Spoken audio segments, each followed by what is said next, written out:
From the L28 studio here in Lancaster, California, I'm Joseph Leo. And I'm Jacobo Garrido. On this episode of L28 News, Lancaster celebrates the opening of their police department's headquarters with a ribbon-cutting ceremony that invited the public to tour the new facilities. The Lancaster Auto Mall reveals new signage set to attract more buyers and stimulate the local economy. We learn more about AVC's second baccalaureate program, which trains students in respiratory care, and is featured on the newly appointed dean of the department, Dr. Wendy Stout, who shares her inspirational story with L28. Followed by Lancaster's vibrant art scene, which celebrated two new exhibitions with opening receptions during the month of September: Desert Forest, Life with Joshua Trees, and Luminous Mysteries, Human Symmetries by Nicholas Seren Goodich. Afterwards, L28 pays a visit to McCoy's Donut and Fish Shack to explore their extensive menu in an L28 sports segment as we recap the Lancaster Eagles taking on the Barstow Aztecs under the Friday night lights. On Saturday, September 28th, the Lancaster Police Department celebrated the ribbon cutting of their brand new state-of-the-art headquarters. The event, met with great community enthusiasm, offered complimentary refreshments, snacks, and various giveaways, ensuring that all attendees had mementos to remember the special day. The ceremony was emceed by L28 correspondent Tiffany Glover, who introduced a series of speeches by key Lancaster officials. Mayor Arbex Paris, Vice Mayor Marvin Chris, and City Council member Lauren Hughes Leslie took turns at the podium, each speaking on the tremendous impact this new facility will have on the community's safety and well-being. State Assemblyman Tom Lackey also addressed the crowd, highlighting the significance of the new police headquarters in shaping Lancaster's future. Adding a touch of fun and excitement for families, Lancaster mascots Princess Poppy and Andy the Antelope made special appearances, posing for photos with local residents. After the ribbon-cutting ceremony, L28 News obtained exclusive interviews with Mayor Arbex Paris and Councilmember Lauren Hughes Leslie. Both leaders shared their perspectives on the hard work and dedication it took to bring this new police department to fruition and the profound positive impact it will have in Lancaster. Let's take a look. So we brought people in from all over the country that were, considered the penultimate people in law enforcement. And then we brought in a lot of people who are not law enforcement. It was a very functionally diverse group. And we just worked on it. How do you get to a level of excellence with a limited budget? Now, unfortunately, the budget problems have pretty much evaporated because of the money we're bringing in for energy. So we have the ideas and the research and everything ready to go, and we can afford to do it. This marks a new era, really a new era. The way we approach crime now is changing dramatically. It's going to be high-tech, it's going to be exact, it's going to be relentless. The message out there is for the really bad guys, we're coming for you. For people who need help, we're also coming for you. We want to help you. So it took about 10 years, and I know that might seem like a long time to some, but it was necessary. It was necessary to ensure that we do this right. And the fact that we were able to bring in so many different partners and get their advice or their input, it was just tremendous. So yes, it took 10 years, but I can tell you it was well worth the investment and the wait. This is the result of our community coming together. We hear our community, we love our community. Today we're making a very concerted effort and investment into our community, but more importantly into our future leaders, and that's our children. Next, attendees were invited to tour the new station. The tour groups led by Lancaster Police Chief Rod Armelin and Assistant Chief Chris Roberts provided a detailed look into the various departments within the facility, spotlighting the advanced technology and resources that will support the officers in keeping the community safe. A highlight of the tour was the Intelligence Crime Center, where the community learned about innovative tools like the Shot Spotter program, designed to identify and track gunfire incidents, and the Flock Camera system, which uses automatic license plate readers to solve crimes and apprehend suspects. The station's drone operations also garnered interest with members of the city's public safety team, educating attendees on how these drones assist in law enforcement efforts. An exciting demonstration of the department's new training simulation program followed, the Recon 180 Simulator. The program allows officers to train for real-world scenarios, from public disturbances to active shooter situations, using 180-degree screens for a fully immersive experience. The cutting-edge system enables officers to practice de-escalation techniques and adjust to different outcomes based on their responses, providing a valuable tool for ensuring safety and effective communication on the job. Lancaster's new simulator is only one of its kind in northern Los Angeles County. Outside, attendees also got to witness a demonstration of non-lethal paintball and pepper bullet firing rifles, with a few lucky volunteers given the chance to test the training equipment. The demonstration showed how these tools are used to enhance officer readiness without the need for lethal force. To close the day's events, L28 News caught up with Manny Contreras, a specialist from the Lancaster Police Department and local resident Racine Ector, who shared their thoughts on the new headquarters and its potential to enhance safety and community connection in Lancaster. Let's hear what they had to say. Everybody was happy. The tour went well. They got an opportunity to go in and see all the moving parts. They also got an opportunity to go out in the back and pop some shots off with a pepper ball gun that they had. So that was kind of fun, especially the younger crowd like that. But definitely a great opportunity for everybody. I'm proud to be here working here, and I'm proud to be a member of the community. And I think that the community, this is a proud moment for them as well. I would encourage any Lancaster, Palmdale residents too, to come and take a look and walk through. This is your guys' city, your guys' money helped build this, and it's here to support. Come and look at the building. Come see what's going on the inside. Come get resources. Reach out, be a volunteer, apply for a job, you know? So it's all around. It's bringing jobs to the Antelope Valley. It's not only bringing jobs, but it's bringing resources. And I look forward for families to be a lot healthier, moving forward, and feel protected in their city. The ribbon cutting of the new Lancaster Police Department marks an important milestone in the city's commitment to enhancing public safety and represents a significant investment in the future of the community. This state-of-the-art facility is set to not only improve community safety, but also serve as a resource for law enforcement training and technological innovation. For more information about the Lancaster Police Department and its initiatives, visit the City of Lancaster's official website at www.cityoflancasterca.gov. You know what, Joe? What an exciting time to be a local resident here in the city because of the grand opening of the LPD police station. Absolutely. It was a great and exciting time, and it's part of history because it's the city's first time they ever had a police department, and lots of hope is established here, and I just can't wait to see it go in full effect. Yeah, you're totally right, and I know that safety has been a major concern for a lot of local residents, and I think the LPD opening up their own police station right here along the boulevard in the main hub of our city, it's really going to help make people feel safe and secure. Absolutely. Our very own Lancaster Auto Mall has some new bright additions to their scenery. This past summer, the Lancaster Auto Mall celebrated the unveiling of their 12 25-foot tall pylon signs along the stretch of the 14 freeway. These new additions will help facilitate the growth and progression of this longtime economic hub within our community. With a unanimously awarded City Council bid to Burbank-based Square Signs LLC for approximately $1.3 million, the visual grasp of this project has truly exceeded expectations. Let's now hear from Square Signs LLC themselves about this transformative project.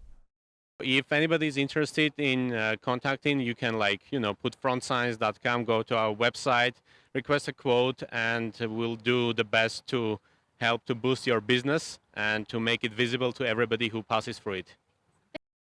The Auto Mall has been in existence since 1989 and has expanded to 7 dealerships selling 11 different car brands. Let's hear from some of our car dealership representatives and why they believe this will expand their business opportunities.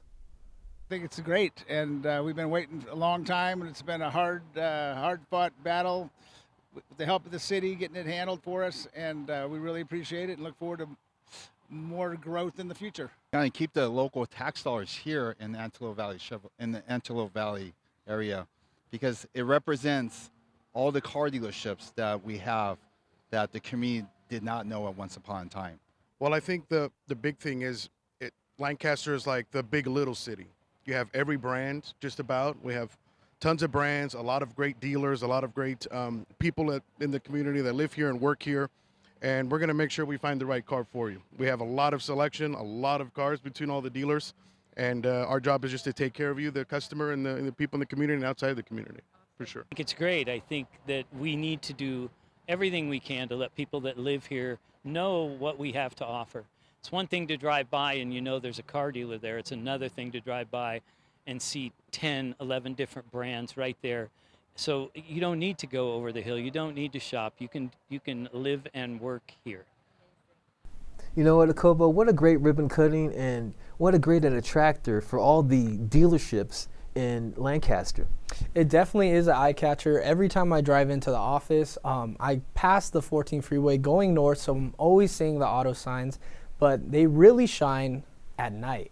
That's when they put on the lights and you could really get a full appreciation of these new signs. Absolutely. Like every time when you drive from L to K or K to L, you're going to be in the know of looking over there to the left or to the right, and you're seeing those signs just pop up, and you're like, you know what, I'm going to buy a car. Exactly. It's giving everybody that itch, like maybe it's time to get a new set of wheels.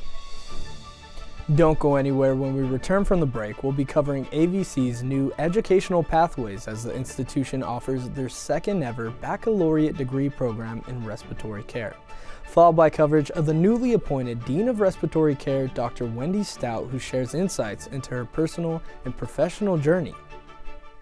Welcome back to L28 News. Coming up, a segment on higher education as Antelope Valley College introduces its second baccalaureate degree program, along with coverage of Dr. Wendy Stout as she provides viewers a glimpse into her remarkable journey from a single mother on welfare to the dean of the new respiratory care program at Antelope Valley College. Antelope Valley College has introduced its second baccalaureate degree program, this time in respiratory care. This new program is aimed at addressing the rising demand for respiratory therapists, a need which was made especially evident in light of the COVID-19 pandemic. The program, led by Dr. Wendy Stout, offers students an affordable, flexible path to obtaining a bachelor's degree locally, with tuition costs significantly less than at private institutions. Let's head to AVC, where our correspondent in the field, Akobo Garrido, met with the Dean of Respiratory Care Program, Dr. Wendy Stout. Join us as we learn more about the critical role this new program will play in strengthening the local healthcare workforce and empowering students to make a difference in their community. This is Jacobo Garrido reporting to you live from the Respiratory Care Lab here at Antelope Valley College. I'm here to speak with the Dean and learn everything about this new baccalaureate program. Antelope Valley College has officially launched its second baccalaureate degree program, this time in respiratory care, offering local students new educational opportunities close to home. This new degree aims to address the growing demand for respiratory therapists in the wake of the COVID-19 pandemic, highlighting these professionals' critical role in our modern-day healthcare system. During my recent visit, I had the chance to meet Dr. Wendy Stout, Dean of the Respiratory Care Program at AVC, as she explained the inspiration behind the program, noting the national push for respiratory therapists to hold baccalaureate degrees. American Association for Respiratory Care, the National Board of Respiratory Care, which is a professional organization and a licensing board, wanted 2025 to be baccalaureate as the entry level for the respiratory field. Because of COVID, that didn't happen, but my desire to still want to have a bachelor's degree here at ABC was important because it advanced the field of respiratory care, and COVID really hit respiratory care hard. We had a lot of educators in respiratory care retire, a lot of people left the field from burnout, and so we needed to replenish that level of respiratory therapists in the field. Locally, it's going to help fill the need for educators as well as management and leadership in the field of respiratory care. One of the many advantages of the online degree program is that it offers students flexibility while allowing them to continue working in local hospitals. During our conversation, Dr. Stout highlighted the program's cost effectiveness and how it stands in comparison to other undergraduate degree options. The other big thing is that students here are going to save money. When I did our study to prove that the bachelor's program was needed, one of the things that I discovered is our program is going to cost around $7,000 for the bachelor's piece of the program.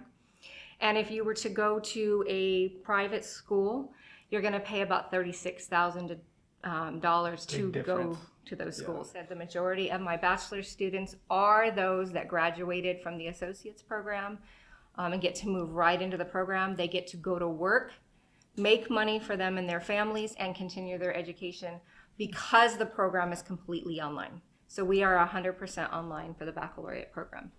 The launch of this degree is seen as a major benefit for young adults in the Antelope Valley, where respiratory illnesses are prevalent due to poor air quality and limited healthcare access.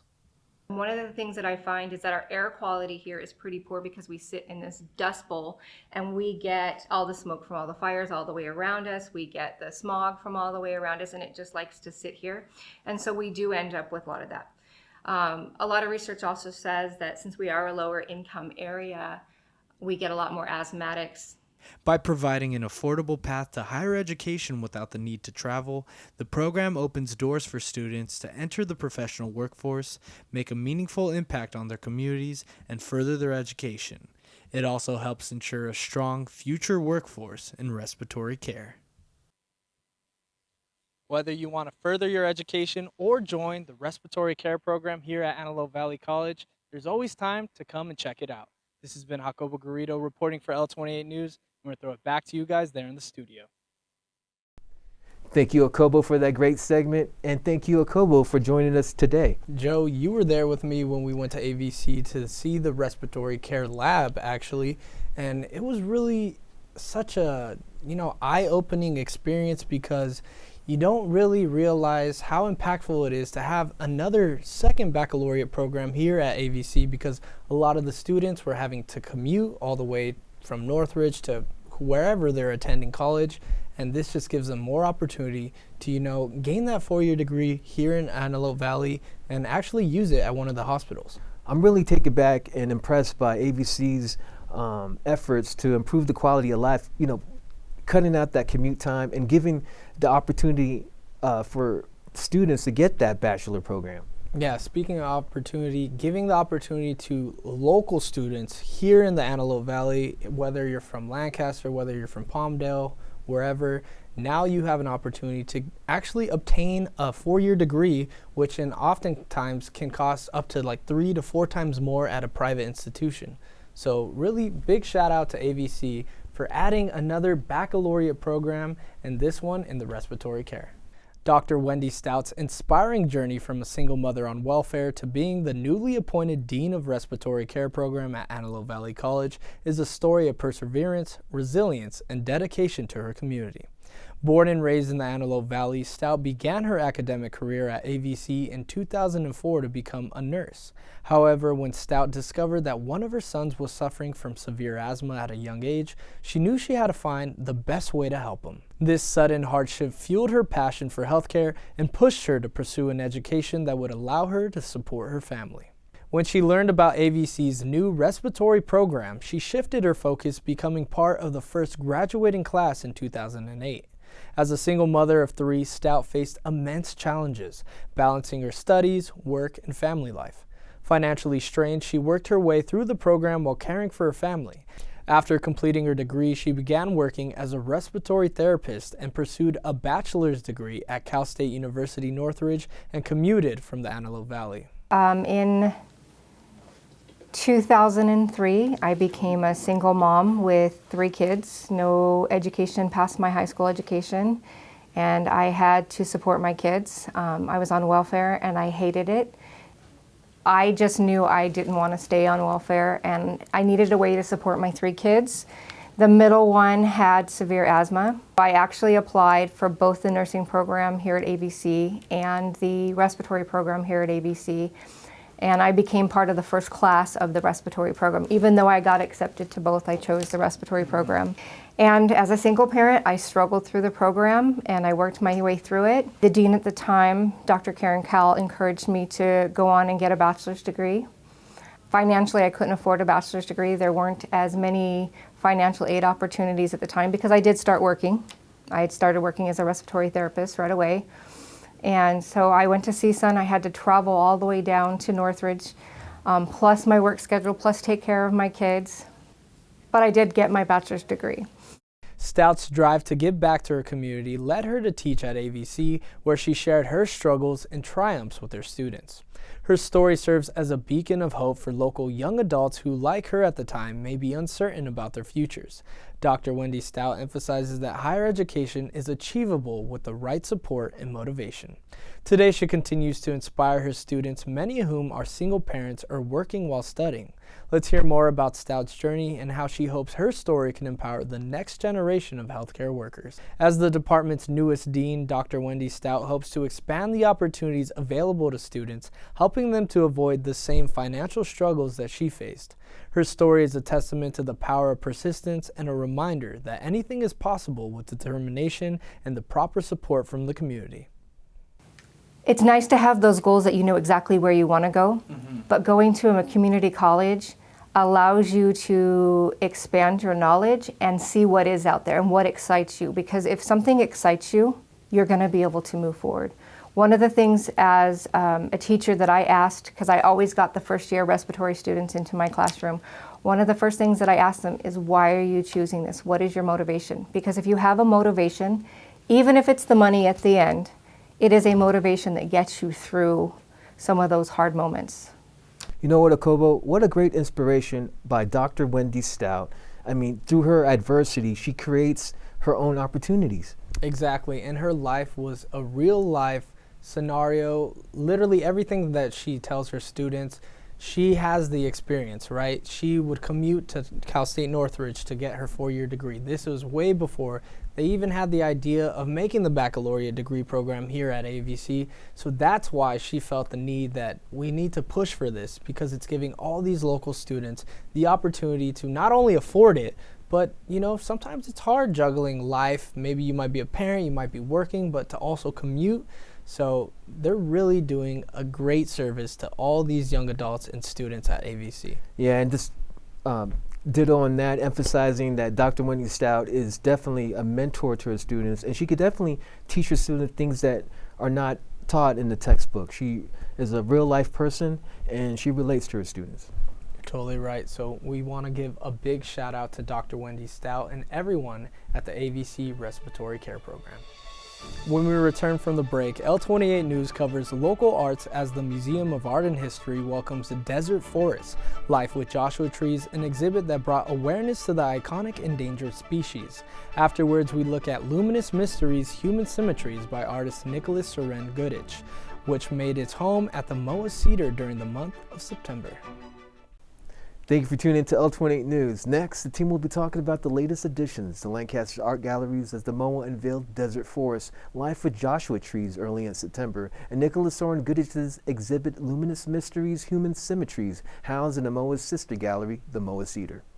The Museum of Art and History housed a captivating new exhibition which focuses on the endangered Joshua tree species in the Mojave Desert ecosystem, bringing together multiple artists across a variety of mediums. Desert Forest Life with Joshua Trees educates and inspires guests by addressing themes such as climate change, wildfires, and other ecological threats. Key figures of the event took the time to speak with L28 about the significance of the artwork, how it felt to see the exhibition come to life, how viewers can support arts here in the city, and more. Oh my goodness, this is so wonderful to see all of this work together. We had incredible artists come out for this, and all different kinds of knowledge producers. It feels especially powerful to have it here in Lancaster because of the Joshua Tree Forest and the Mojave Desert community. So I don't think it would be the same at any other location. And it's just so stunning. So we need art. Art feeds your soul. Everybody, whatever you're going to do in life, you got to find your creative pursuits and your passion, and that just might mean making art every day for yourself, for your community, for your soul. This is important to life. So many wonderful artists I know have a day job to support their artistic practice, and they have their artistic community, and their hearts and their souls are really, really fed through that. You don't have to be an artist who's making money from their artwork. And I think like letting go of that is important too. I'm getting chills even just thinking about it. There are the sheer amount of artists that came together to form this entire exhibition. It's amazing. All of the different views, all of the different pieces, textures. We live in a very hot, dry place, and sometimes we forget how beautiful it really, really is. And this exhibition has just brought so much beauty and is here to just remind us about how wonderful it is. A big focal point of this is the Joshua Tree Conservation Act. So it's so important to get people out here to see it, and then also just having the art and sciences collide in the exhibition as well. There's just so many important things that are happening. So with so many people coming, it's been just phenomenal. There is a support button on the website, and all of those funds go directly to support all of any funding that the museum needs for all of the things that we do in-house, but also the outreach to the community. You can go there, click the support button, it'll come directly to us, and it'll be going to such a great cause. Well, it's been a 4-year endeavor. The idea came because I was doing a online series during the pandemic called Tree Talk.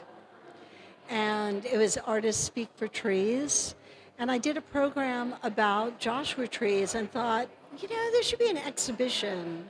And not just an exhibition, but a book that really talks about the impacts that humans have on Joshua trees. I would say the most important advice is to follow your vision, follow your passion, and work hard. Realize that making art can be a fun endeavor, but it's also work, and you need to grow and learn by looking at other people's art, getting feedback about your art from other people, and putting your work out into the world. The exhibition's main gallery, located on the first floor of the MOAH, immediately draws viewers in with eye-catching works, including pieces that resemble intricate maps and striking collages of Joshua trees. Families and individuals of all ages attended, exploring the artistic representations of the nature's fragile beauty.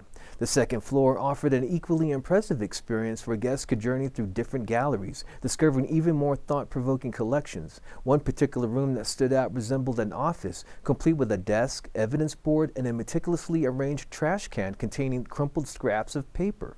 These scraps were intentionally designed as part of the artwork, allowing viewers to engage with written words. Among the diverse range of mediums, guests found hyper-realistic paintings that looked like photographs, along with actual photography that displayed beauty and fragility of the high desert.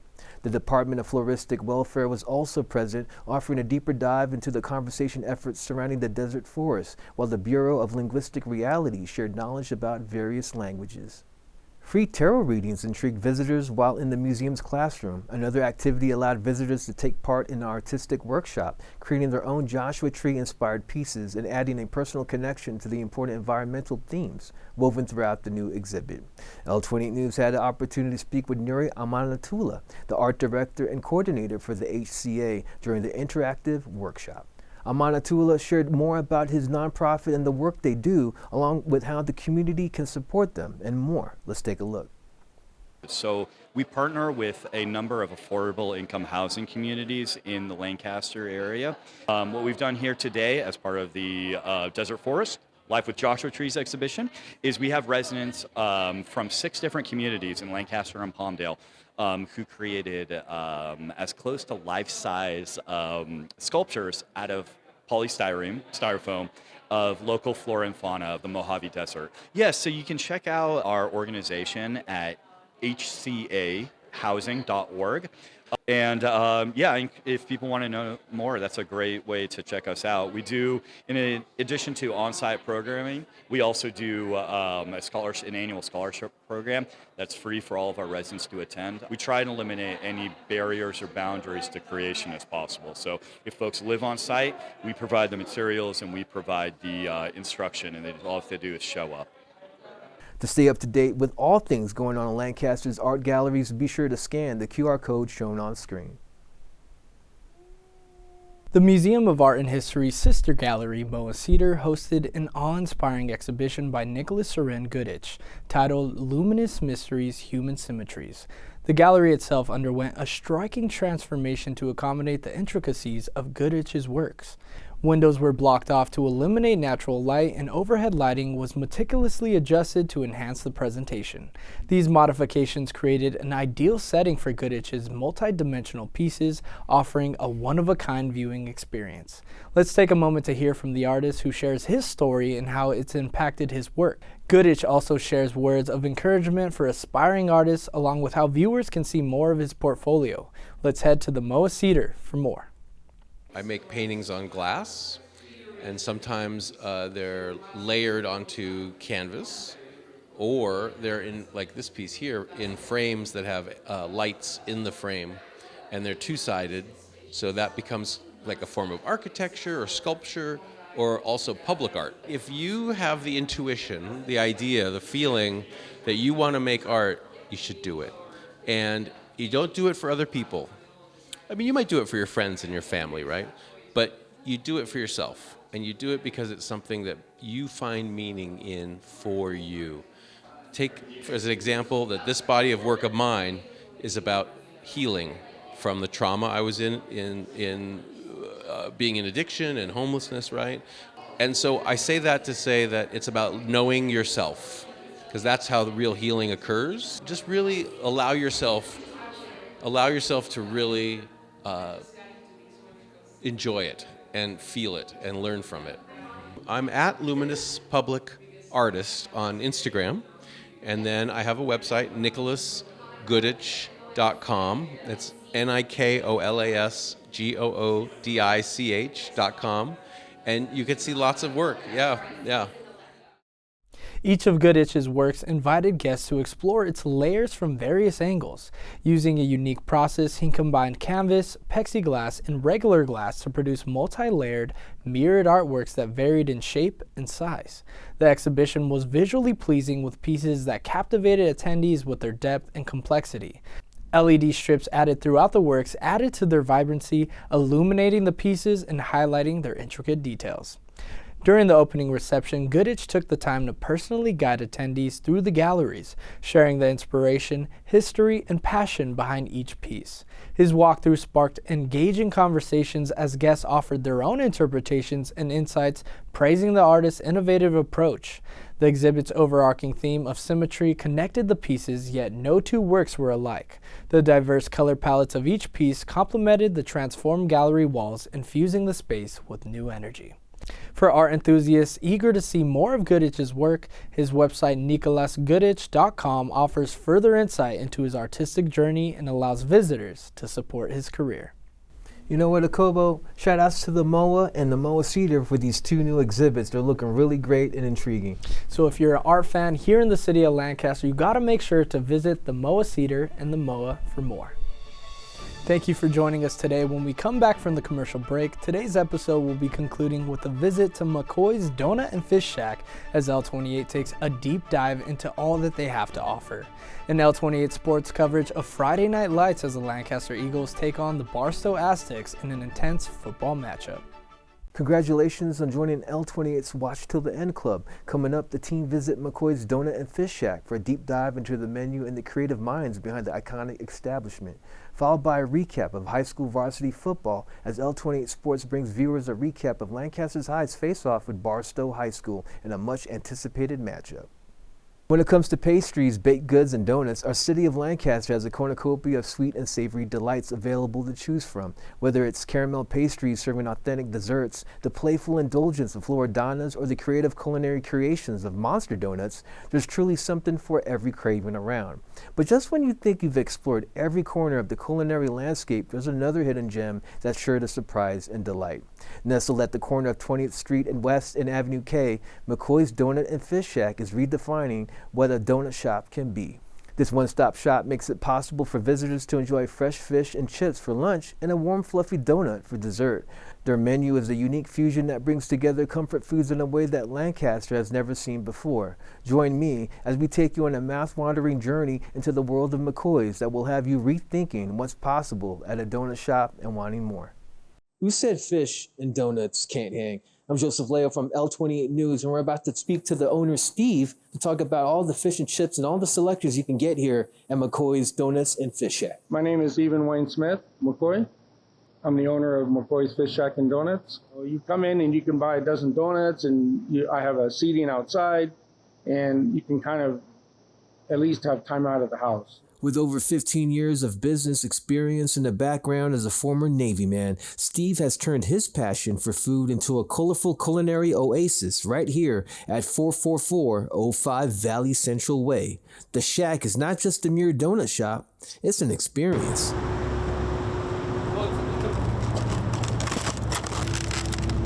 dough. It's all the same dough. I just prepare it differently. And then you got the butter cookies, and then the Mexican wedding cookies.